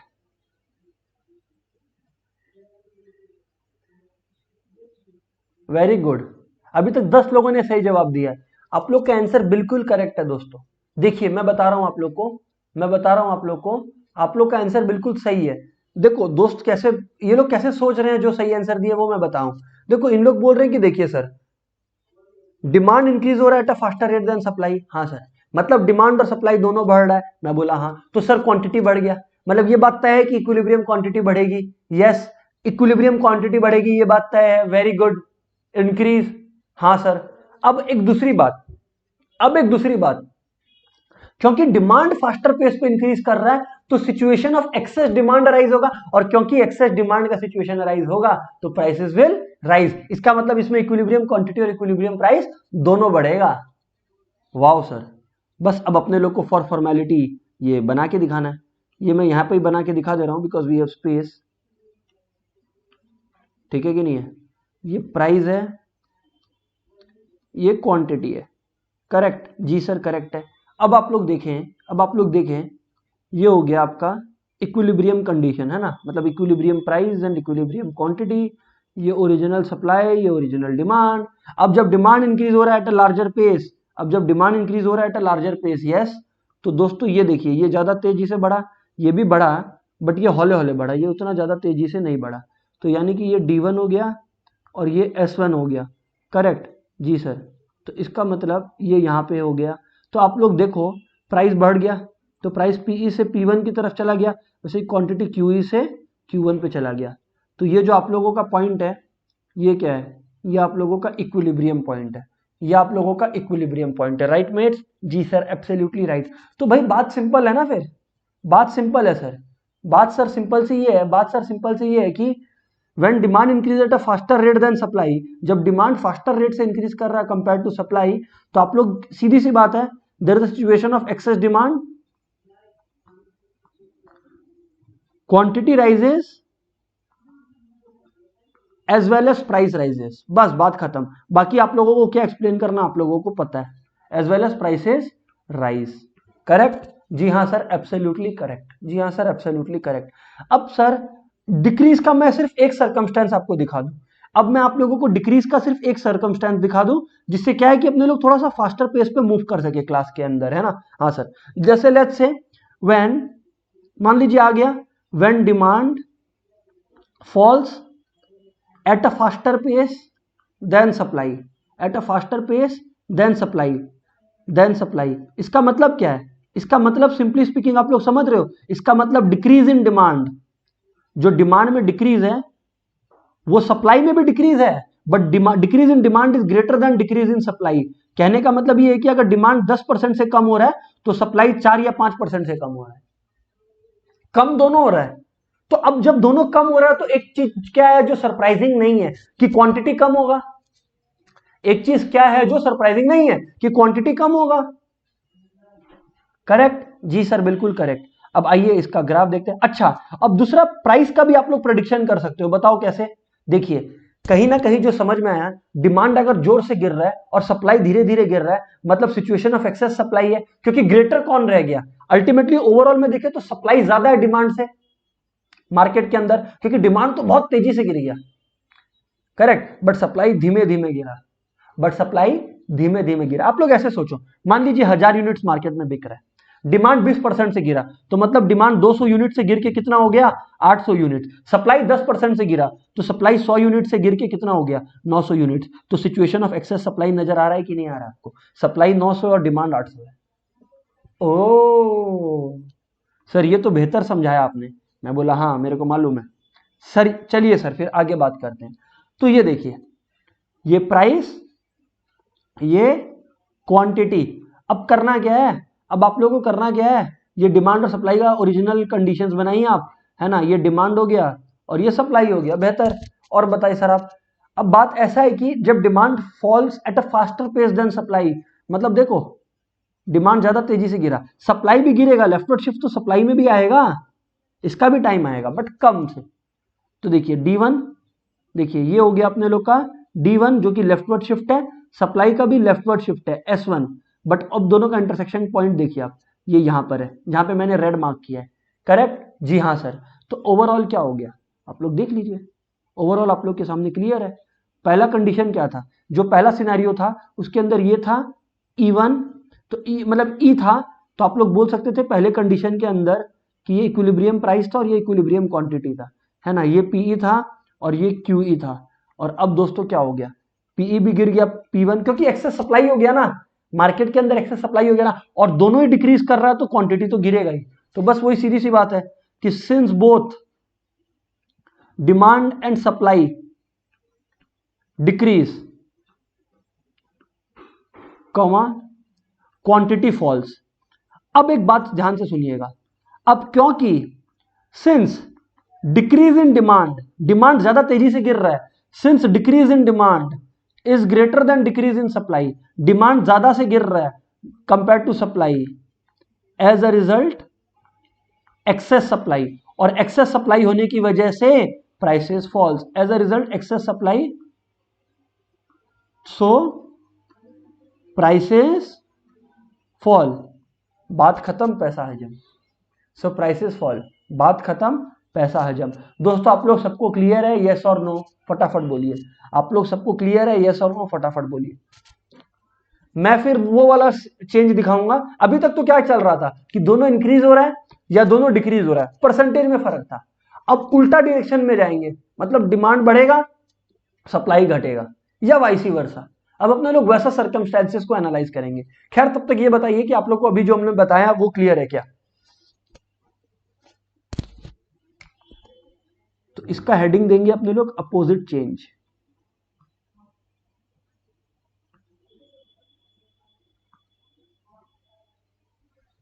Yes, very good, very very good, good sir. अब आप आगे बढ़ाइए बात को। मैं बोला ओके, बात को आगे बढ़ाते हैं। लिसन वेरी केयरफुली दोस्तों, दोस्तों लिसन वेरी केयरफुली। हाँ जी सर, बताएं आप।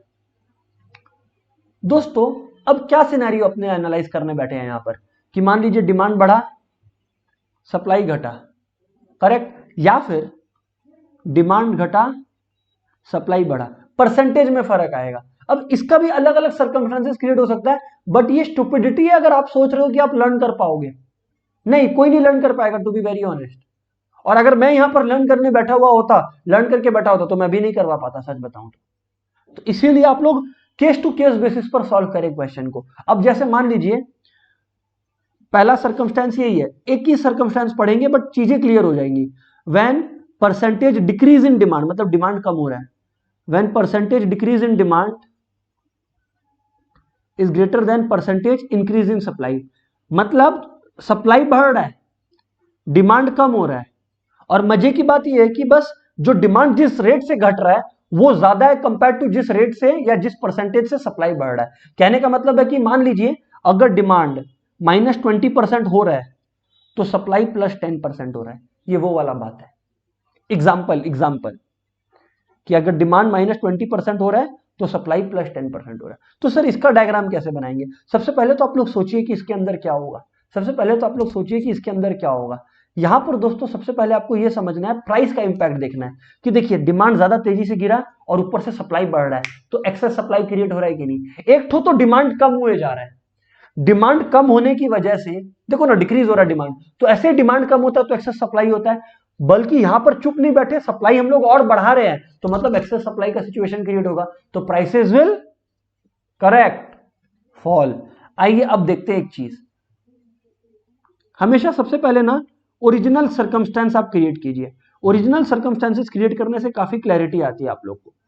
प्राइस, क्वांटिटी, ठीक है ना। ओरिजिनल सर्कमस्टेंस को मैं ब्लैक से ही बना रहा हूं, ये डिमांड हो गया होगा, ये सप्लाई हो गया, ये डी, ये एस, ये ओरिजिनल इंटरसेक्शन पॉइंट, ठीक है कि नहीं है।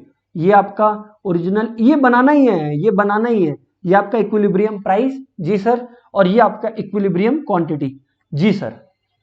अब आप लोग देखें, अब आप लोग एक चीज देखें, क्या जोश देखिए, जोश। तो सर जोश में कौन बढ़ेगा, आप लोग सुनना, जोश में ज्यादा कौन बढ़ेगा अगर आप लोग नोटिस करेंगे। अच्छा एक सेकेंड, हाँ यहाँ पे एक मिस्टेक हुआ है, ये डिमांड है, ये सप्लाई है, चलिए कोई नहीं, अभी सुनिएगा। अब क्या है कि जो डिमांड है वो ज्यादा परसेंटेज से डिक्रीज कर रहा है, तो यार डिमांड अगर ज्यादा परसेंटेज से डिक्रीज कर रहा है तो ये लीजिए धमा करके गिरा ये, यानी कि ये D1 हुआ, ज्यादा से गिरा। सप्लाई क्या होगा, बढ़ेगा। सप्लाई देखो मैं बढ़ाऊंगा, सप्लाई में बढ़ाऊंगा बट कम परसेंटेज से बढ़ाऊंगा। आप लोग देखो, ये यहां पर देखो, सप्लाई को मैंने बढ़ाया है, ऐसा नहीं है कि बढ़ाया नहीं है, बट कम परसेंटेज से बढ़ाया है। यस और नो सर, ये रहा देखिए S1, सप्लाई बढ़ा है बट कम परसेंटेज से। तो आप लोग देखिए दोनों इंटरसेक्ट कहां कर रहे हैं। और एक बात तो सरप्राइजिंग थी ही नहीं कि प्राइसेस कम होंगे, ये बात तो सरप्राइजिंग थी ही नहीं। तो फिर अब आप सवाल उठाएंगे एक चीज का, क्या चीज का वो मैं बताता हूं कि सर प्राइसेस कम हुआ वो ठीक है, बट यार ये क्वांटिटी क्यों कम हुआ सर, इसके पीछे का लॉजिक क्या है। मैं बोला देखो लॉजिक ये है कि डिमांड जो डिक्रीज कर रहा है, डिक्रीजिंग फोर्स क्या है 20%, इंक्रीजिंग फोर्स कितना है 10%, दोनों क्वांटिटी रिप्रेजेंट कर रहे हैं, बट डिमांड बहुत तेजी से घट रहा है, सप्लाई उतना मेकअप नहीं कर पा रहा है। As a result overall quantity पे नेगेटिव इफेक्ट आ रहा है, मतलब फॉलिंग इफेक्ट आ रहा है। ओह अच्छा, तो आप लिखोगे ड्यू टू एक्सेस सप्लाई, क्योंकि एक तरफ डिमांड कम हो रहा है और एक तरफ आप सप्लाई बढ़ा रहे हो, prices fall. Since demand is falling at a greater rate than supply, equilibrium quantity also falls, बस दोस्तों ये बात है। बाकी आप लोगों को पहला दो पैराग्राफ्स ऑलरेडी मालूम है क्या लिखना है, तो सर ये कंसेप्ट था, ठीक है कि नहीं है। जी हाँ सर। अब हम लोग आते हैं मेन एप्लीकेशन पर, जिसके लिए इतना डिस्कशन हुआ। पहली बात तो यहां से क्वेश्चन आ सकता है क्या सर, बकायदा आ सकता है सर, बकायदा यहां से क्वेश्चन आ सकता है। बट अब अपने लोग समझने वाले हैं क्या, दो कंसेप्ट, एप्लीकेशन और tools of demand and supply, application of tools of demand and supply. इसके अंदर दो बातें हैं और दोनों के ऊपर शॉर्ट नोट्स आ सकते हैं, तो प्लीज मेक श्योर कि each one of you are listening very very very clearly. देखिए इसके अंदर दो टूल्स हैं, पहला टूल को अपने बोलते हैं प्राइस सीलिंग, क्या बोलते हैं अपने लोग, प्राइस सीलिंग, और दूसरा को अपने बोलते हैं प्राइस फ्लोरिंग या प्राइस फ्लोर, आपकी मर्जी है। आइए अब अपने बात करते हैं प्राइस सीलिंग के बारे में। दोस्तों याद रखिएगा, प्राइस सीलिंग में, प्राइस सीलिंग कौन सेट करता है? गवर्नमेंट। गवर्नमेंट सेट करता है, set by the government. Sir ये क्यों, किसके लिए सेट करता है? मैं सबसे पहले आपको ये समझा दूं, ये प्राइस सीलिंग गवर्नमेंट किसके लिए सेट करता है, समझें आप लोग। ये गवर्नमेंट सेट करता है for the consumers, set for benefit of consumers. इससे किसका बेनिफिट होता है? कंज्यूमर्स का। क्या बेनिफिट होता है? कि एसेंशियल कमोडिटीज कंज्यूमर खरीद पाते हैं, टू जैसे वीट, राइस, ये सब, to enable them to buy essential commodities. Correct? जी हाँ सर, एसेंशियल कमोडिटीज खरीदने में उनकी बेसिकली मदद होती है। सर ठीक है, ये बात तो, सर ये बात तो ठीक है सर, इसमें कोई दिक्कत नहीं है। अब मैं बोला सुनो आगे बात करो, अब मैं बोला सुनो आगे बात करो। सर यहां पे गवर्नमेंट करता क्या है? मैं बोला अब रुकिए, ये तो इंट्रो था, अब अपने लोग देखते हैं कि गवर्नमेंट रियल में करता क्या है। देखिए आज आप लोग सोच के देखिए, अगर अपने लोग यही दिन भर करें और यही रियल में हो वर्ल्ड में, कि जहां पे डिमांड और सप्लाई पोजीशंस इंटरसेक्ट कर रहे हैं, जहां पे डिमांड और सप्लाई पोजीशंस इंटरसेक्ट कर रहे हैं, वही इक्विलिब्रियम प्राइस हो या वही इक्विलिब्रियम पॉइंट हो, तो प्रॉब्लम देखो क्या हो जाएगा। ये देखो, ये डिमांड, ये सप्लाई, दोनों इंटरसेक्ट कहां कर रहे हैं? यहां कर रहे हैं। तो ये हो गया इक्विलिब्रियम प्राइस और ये हो गया इक्विलिब्रियम क्वांटिटी। करेक्ट? अब प्रॉब्लम ये है, मान लीजिए ये एसेंशियल कमोडिटीज का ग्राफ ड्रॉ कर रहे हैं अपने लोग, है ना, एसेंशियल कमोडिटीज का प्राइस रिप्रेजेंट कर रहा है। यार हमारी इकोनॉमी में या वर्ल्ड में किसी भी इकोनॉमी में ऐसे लोग तो हो ही सकते हैं कि एसेंशियल कमोडिटीज के लिए जो लोग ये प्राइस भी अफोर्ड ना कर सके। मार्केट अपना ईगो में आके बोल दिया कि भाई डिमांड एंड सप्लाई यहां इंटरसेक्ट हो रहा है तो ये इक्विलिब्रियम पॉइंट होगा। मार्केट अपनी जगह गलत नहीं है, बट द पॉइंट इज कि वो पुअर लोग का भी तो हक है ना कि वो लोग कम प्राइस पे ये चीजें बाई कर सके, because they can not afford price at P, मतलब to purchase at PE price, वो उनके लिए महंगा हो जाएगा। तो दोस्तों मैं आपको बता दूं, गवर्नमेंट क्या करता है? गवर्नमेंट प्राइस सीलिंग सेट करता है। प्राइस सीलिंग सेट करता है मतलब कुछ कमोडिटीज के लिए गवर्नमेंट मैक्सिमम प्राइसेस सेट करता है कि इन कमोडिटीज के लिए इससे ज्यादा चार्ज किया नहीं नहीं नहीं जा सकता, उसको बोलते हैं प्राइस सीलिंग। और प्राइस सीलिंग कहां सेट किया जाता है? Below the equilibrium price. तो याद रखिएगा, ये स्टूडेंट्स कंफ्यूज हो जाते हैं, सीलिंग सोचते हैं तो ऊपर देखते हैं, और ऊपर देखते हैं तो इक्विलिब्रियम प्राइस के ऊपर बना देते हैं। गलत। Price ceiling is set below the equilibrium price. Price ceiling नाम क्यों है? Ceiling because it is the maximum price that a producer can charge for the product from the consumer. एक प्रोडक्ट के लिए प्रोड्यूसर कंज्यूमर से जो maximum charge कर सकता है वो सेट किया जाता है बिलो पीई। लेकिन अब आप लोग बोलोगे कि सर इसका मतलब आप कहते हो कि ये प्राइस गवर्नमेंट फिक्स किया। यस, ये प्राइस गवर्नमेंट फिक्स किया। हाँ सर, अब आप एक बात समझो, मैं बोला क्या? सर आप जो बोलते हो वो बात सही है कि गवर्नमेंट उनका मदद करना चाहता है, इस वजह से गवर्नमेंट जो प्राइसेस है वो थोड़ा सा नीचे सेट किया। Good sir, good. लेकिन सर हमारे को एक प्रॉब्लम है। मैं पूछा क्या प्रॉब्लम है? सर हमारे को प्रॉब्लम ये है कि ऐसे करते से तो एक्सेस डिमांड राइज हो गया, क्योंकि देखिए इस प्राइस पर तो एक्सेस डिमांड राइज हो रहा है, क्योंकि काफी लोग डिमांड करेंगे, तो देयर इज एक्सेस डिमांड। तो सर गवर्नमेंट इस एक्सेस डिमांड को कैसे ठीक करेगा? मैं बोला यार बात तो सही है। तो गवर्नमेंट ने इसको टैकल करने के लिए क्या सिस्टम बनाया पता है? गवर्नमेंट ने क्या किया? एक राशनिंग सिस्टम प्रिपेयर किया। राशनिंग सिस्टम के अंदर गवर्नमेंट क्या करता है? बेसिकली राशन कार्ड्स डिस्ट्रीब्यूट करता है। और राशन कार्ड्स में गवर्नमेंट क्या करता है? गवर्नमेंट बोलता है कि राशन कार्ड्स में जिनके पास राशन कार्ड्स है, एक सर्टेन क्वांटिटी तक वो लोग इस लोअर प्राइस पे खरीद सकेंगे। और बियॉन्ड दिस सर्टेन क्वांटिटी, अगर आपको इस सर्टेन क्वांटिटी के बियॉन्ड खरीदना है तो फिर सर आपको जो हायर प्राइस है वही देना पड़ेगा। इस तरह से गवर्नमेंट एक्सेस डिमांड का सिचुएशन को टैकल करता है। इससे देखो, जो लोग पुअर होंगे वो लोग तो सिर्फ अपना जरूरत अनुसार खरीदेंगे, और बाकी जो पुअर नहीं होंगे वो लोग अपना जरूरत अनुसार भी ले सकेंगे, और अगर एक्स्ट्रा लेना है तो बेसिक प्राइस दे के लीजिए, और आप अफोर्ड भी कर सकते हो। ये स्कीम ऐसे भी आपके लिए नहीं था, है ना। अब दोस्तों ब्लैक मार्केटिंग की वजह से एक काला बाजारी होता है, ब्लैक मार्केट, इसकी वजह से, मतलब प्राइस सीलिंग की वजह से ब्लैक मार्केटिंग होता है। ब्लैक मार्केटिंग मतलब काला बाजारी। मतलब सर इसमें क्या होता है? अब काफी लोग क्या करते हैं, ये रेशंस का सिस्टम इस्तेमाल करके लोअर प्राइसेस पे सामान को खरीद लेते हैं। अब लोगों को पता, उनको पता ही है कि एक्सेस डिमांड है मार्केट में लोगों को ज्यादा खरीदना है, और फिर ब्लैक मार्केट में वो लोग बेसी प्राइसेस में कमोडिटी को बेचते हैं। समझ रहे हो आप? प्रोडक्ट को खरीद लेते हैं इस प्राइस पे, बहुत ज्यादा खरीद लेते हैं, अलग अलग राशन कार्ड अरेंज कर करके, और फिर ब्लैक मार्केट में जाके इससे ज्यादा प्राइस में बेच के प्रॉफिट मारते हैं। तो गवर्नमेंट का स्कीम भी डिस्ट्रॉय हो जाता है कहीं ना कहीं, और जो लोग इस प्राइस पे बेचते थे वो प्राइस पे भी नहीं बेच पाते, बिकॉज जो लोग इस चीज का फायदा उठाते हैं वो लोग कहीं इस लेवल पे बेचते हैं। आप सोचो ना, मान लीजिए गवर्नमेंट 50 फिक्स कर रखा है, और बाजार में अगर मेरे को और ज्यादा चाहिए तो 100 में बिक रहा है। अब कुछ लोग क्या करेंगे, 50 में खरीद लेंगे और बाजार में 70 में बेचेंगे। तो मेरा अगर 50 में डिमांड सेटिस्फाई हो गया तो ठीक है, वरना मैं जाके बाजार में 70 में खरीदूंगा ना, 100 में नहीं खरीदूंगा। समझ रहे हो? तो ये ब्लैक मार्केटिंग स्कीम अराइज हो सकता है sir, due to this excess demand. ठीक है ना? खैर जो भी है, तो आइए अब अपने लोग इस बात को लिखें। Here maximum prices are set, maximum prices are set below the equilibrium price. सबसे पहले आप लोग ये लिख दीजिएगा, price to enable the purchase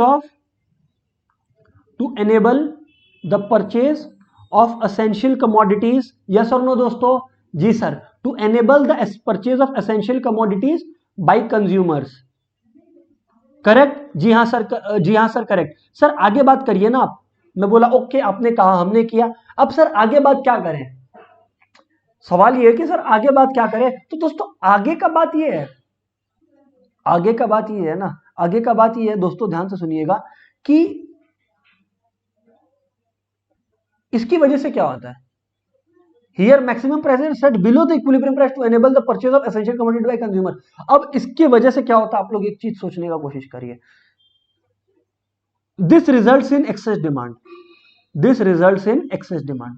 सारी बातें आप बताओगे कि इसकी वजह से क्या प्रॉब्लम्स हैं, प्रॉब्लम्स को टैकल कैसे किया जाता है। गवर्नमेंट टैकल्स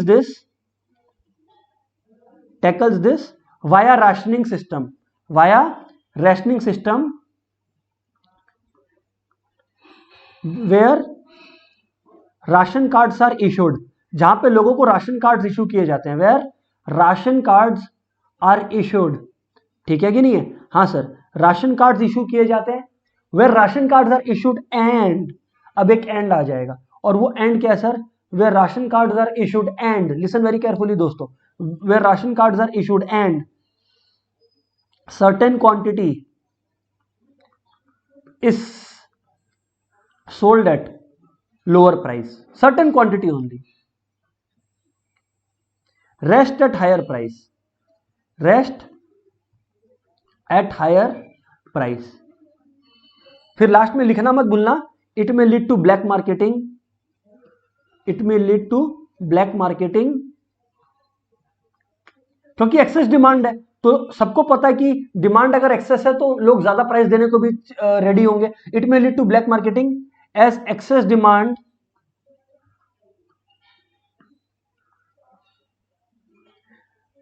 मे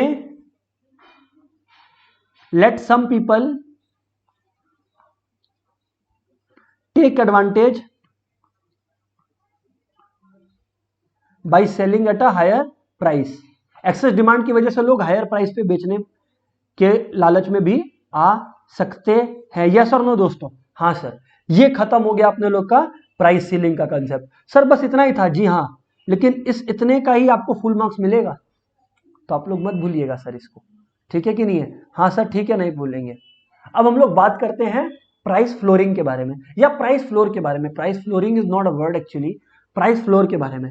सर अब ये प्राइस फ्लोर गवर्नमेंट किसके लिए सेट करता है? ये गवर्नमेंट फार्मर्स या प्रोड्यूसर्स के लिए फिक्स करता है। This is set by the government. ठीक है? It is set for the benefit of farmers, या कॉमा देके मैं लिख देता हूं यहां पे प्रोड्यूसर्स। सर करेक्ट बात? जी हाँ बिल्कुल सर, करेक्ट बात कहते हो आप। अब मैं क्या बोल रहा हूं, आप लोग सुनिएगा प्लीज। अब मैं क्या बोल रहा हूं, आप लोग सुनिएगा प्लीज। सर बताइए, सर बताइए, अब दोस्तों बात इधर है, इतनी सी है बात, अब दोस्तों इधर पे इतनी सी है कि ये सेट बाय गवर्नमेंट है for the benefit of farmers and producers, all this is fine, it's good, cool. But है, एक बट है, और वो बट क्या है यहाँ पर सर? वो बट ये है यहाँ पर कि यहाँ पर होता क्या है, अगेन सेम चीज, मान लीजिए कि इक्विलिब्रियम कंडीशन ऑपरेट कर रहा है, ठीक है कि नहीं है? ये डिमांड और ये सप्लाई, करेक्ट, ये सप्लाई कर्व है, ये डिमांड कर्व है, आप लोग देखें एक बार बस, ये इक्विलिब्रियम प्राइस है, ये इक्विलिब्रियम क्वांटिटी है, very very good, everything going जिली jolly. But the problem is कि ये जो प्राइसेस सेट हुआ है, जो मार्केट डिटरमाइंड इक्विलिब्रियम प्राइस है, हो सकता है कि प्रोड्यूसर का या फार्मर का जो प्रोडक्शन कॉस्ट है या क्रॉप ग्रोइंग का कॉस्ट है वो इससे ज्यादा हो। तो अगर ये प्राइस मार्केट में चलता है तो पता चलता है कि वो अपना प्रॉफिट तो छोड़ दो, अपना बेनिफिट तो छोड़ दो, वो बेचारा अपना कॉस्ट ही नहीं कवर कर पाया। और ये बात गवर्नमेंट को दिखाई पड़ती है, ये बात गवर्नमेंट को दिखाई पड़ती है, तो गवर्नमेंट क्या करता है? इसके ऊपर प्राइसेस सेट करता है, इसके ऊपर गवर्नमेंट प्राइसेस सेट करता है, कुछ इस प्रकार गवर्नमेंट जब इसके ऊपर प्राइसेस सेट करेगा, मान लीजिए गवर्नमेंट P1 पे प्राइस सेट किया, तो जैसे गवर्नमेंट प्राइस P1 पे सेट किया, आप लोग देखिए हुआ क्या, इकोनॉमी में क्या हो गया, इकोनॉमी में जो कंडीशन अराइज हुआ, वो अराइज हुआ एक्सेस सप्लाई का, यस और नो? वो अराइज हुआ एक्सेस सप्लाई का, यस और नो? जी हाँ सर, इकोनॉमी में जो कंडीशन अराइज हुआ वो अराइज हुआ एक्सेस सप्लाई का। सर बेहतर बात, अब आप लोग एक चीज सोचिए, जब एक्सेस सप्लाई का सिचुएशन आएगा तो प्राइसेस विल फॉल, सप्लाई बहुत ज्यादा हो गया है। अब क्या पता सर, आप लोग बोलो कि इस हायर प्राइस पे कोई खरीदे ही नहीं, मैं बोला नहीं, पहले तो लोग खरीदेंगे क्योंकि एक एसेंशियल कमोडिटी है, और दूसरा, लेकिन सर फिर भी तो एक्सेस सप्लाई हो रहा है, तो जो एक्सेस सप्लाई हो गया मार्केट में, गवर्नमेंट वो बाई कर लेता है एट दैट हायर प्राइस, और उसका एक बफर स्टॉक बना लेता है, जो फ्यूचर में अर्थक्वेक आ गया या कोई भी कंटिजेंसी आ गया तो उसमें गवर्नमेंट इस्तेमाल कर लेता है। तो इस तरह से गवर्नमेंट इस सिचुएशन को टैकल करता है। Oh, when equilibrium price is such that farmers are unable to cover their cost,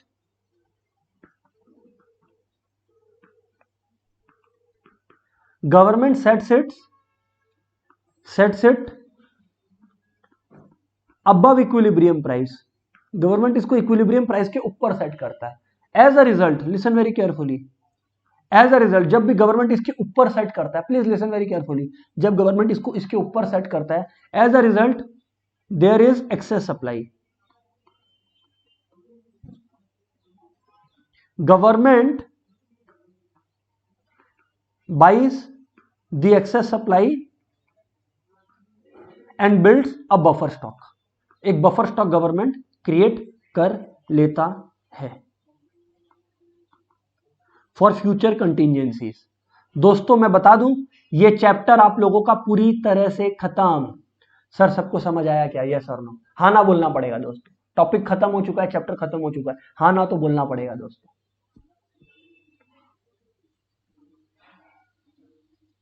फटाफट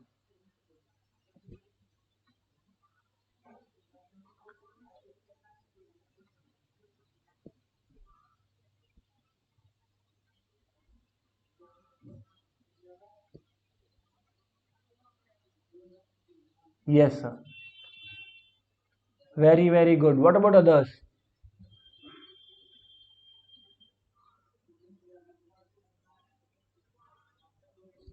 वेरी वेरी गुड।